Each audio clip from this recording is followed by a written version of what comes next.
வணக்கம் நண்பர்களே. மத்திய கல்வி அமைச்சராக இருந்த தர்மேந்திர பிரதான் கொஞ்ச நேரத்துக்கு முன்னாடி ரிசைன் பண்ணிட்டாரு. சிஜேபியுடைய முக்கியமான நிபந்தனையே தர்மேந்திர பிரதான் பதவி விலகணும் அப்படிங்கிறது தான். இப்போ பதவி விலகிட்டாரு. அங்கே ஜந்தர் மந்தரில் சிஜேபி குதின்னு குதிக்கிறாங்க. அபிஜித் திப்கே இருக்கான்ல, கொஞ்ச நேரத்துக்கு முன்னாடி தான் டைஃபாய்டு, எனக்கு ஃபீவரு, டாக்டர் கண்டிப்பாக ரெஸ்ட் எடுக்கணும்னு சொல்லியிருக்காங்க அப்படின்னு சொல்லிட்டு ஒரு காரணம் சொன்னான். ஆனால் இப்போது அந்த ஜுரமெல்லாம் எங்கே பறந்து போனுச்சுன்னே தெரியலை. அந்த அளவுக்கு செலிப்ரேட் பண்ணிக்கிருக்காங்க ஜந்தர் மந்தரில்.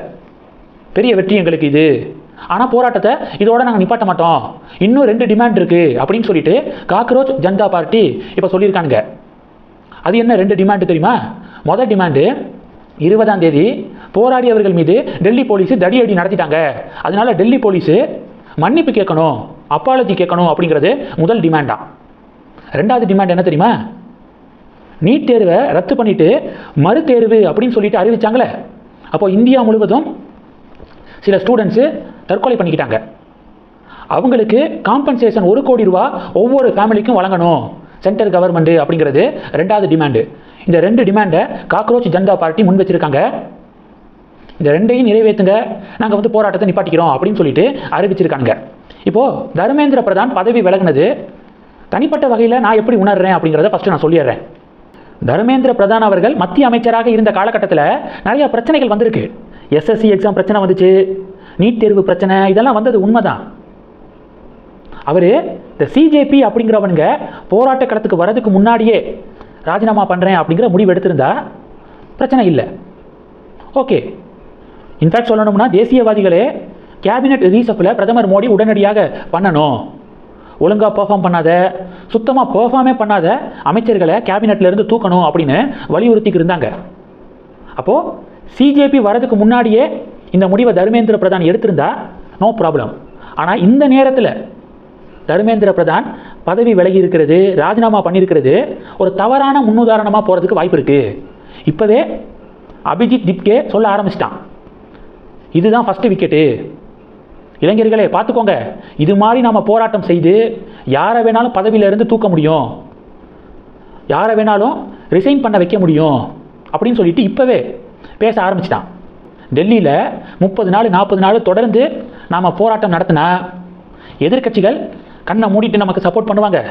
ஏன்னா எதிர்கட்சிகள் நேரடியாக மோடிக்கிட்ட மோதி ஜெயிக்க முடியலை, எப்படி இருந்தாலும் நமக்கு சப்போர்ட் பண்ணுவாங்க, இளைஞர்கள் பின்னாடி ஒளிஞ்சிக்கிறதுக்காக சப்போர்ட் பண்ணுவாங்க. பிறகு சோசியல் மீடியா இன்ஃப்ளூயன்சருக்கு காசை கொடுத்து நாடு முழுவதும் சமூக வலைதளங்கள்லையும் இதை வந்து பேசு பொருளாக மாற்றி நாடையே ஸ்தம்பிக்க வச்சிடலாம். இதை கண்டினியூ பண்ணோம்னா டெஃபினட்டாக நாம் சொல்கிறத கவர்மெண்ட் கேட்பாங்க அப்படிங்கிற ஒரு தவறான முன்னுதாரணத்தை தர்மேந்திர பிரதானுடைய ராஜினாமா ஏற்படுத்தியிருக்கு. டெஃபினட்டாக தவறான முன்னுதாரணம். இந்த நேரத்தில் இப்படிப்பட்ட டிசிஷனை தர்மேந்திர பிரதான் எடுத்திருக்கக்கூடாது அப்படிங்கிறதான் என்னுடைய பார்வை. தர்மேந்திர பிரதானுடைய வியூ என்ன அப்படிங்கிறத பார்த்துடணும். இப்போ என்னுடைய வியூவை நான் சொல்லிட்டேன். தர்மேந்திர பிரதான் எதனால் ரிசைன் பண்ணியிருக்காரு? அவரே சொல்கிறாரு, தேச விரோத சக்தி ஜந்தர் மந்தர் மற்றும் நாடு முழுவதும் உள்ள சூழ்நிலையை பயன்படுத்தி பயனடையாமல் இருக்கவும், இந்திய மாணவர்கள் சட்ட சிக்கல்களில் மாட்டிக்கொள்ளாமல் தங்கள் படிப்பில் கவனம் செலுத்தவும் இந்த ராஜினாமாவை நான் பண்ணுறேன் அப்படின்னு சொல்லிட்டு விளக்கம் கொடுத்துருக்காரு. நாடு முழுவதும் இருக்கக்கூடிய சூழலை தேச விரோத சக்திகள் பயன்படுத்திக்காமல் அதை தடுக்கிறதுக்காகவும், இந்திய மாணவர்கள் இது மாதிரி போராட்ட களத்துக்கு வந்து கேஸெல்லாம் அவங்க மேலே விழுறதுக்கு வாய்ப்பு இருக்குது, சட்ட சிக்கல், அந்த சட்ட சிக்கலில் இந்திய மாணவர்கள் மாட்டிக்கக்கூடாது அப்படிங்கிறதுக்காகவும் நான் வந்து ரிசைன் பண்ணுறேன் அப்படின்னு தர்மேந்திர பிரதான் சொல்லியிருக்காரு. தர்மேந்திர பிரதானுடைய வியூலையும் லாஜிக் இருக்குது. இப்போ வரைக்குமான அப்டேட்டு இது. சிஜேபி ஃபர்தராக 2 டிமாண்டை வந்து முன் வச்சுருக்காங்க. மத்திய அரசாங்கம் என்ன ரியாக்ட் பண்ண போகிறாங்க அப்படிங்கிறத பொறுத்திருந்து பார்க்கலாம். இதில் ஒரு விஷயம் கிளியராக இருக்குமே, எந்த டிமாண்ட்லையும் நீட் எக்ஸாமினேஷனை பேன் பண்ணணும் அப்படின்னு சொல்லலை பாருங்கள் சிஜேபி. ஆனால் தமிழகத்தில் மீடியாக்களை பயன்படுத்தி திமுக இடதுசாரிகள் நீட் எக்ஸாமுக்கு எதிரான போராட்டம் அப்படின்னு சொல்லிட்டு கட்டமைச்சாங்கல்ல, அது எல்லாம் சல்லியாக நொறுங்கிருச்சு.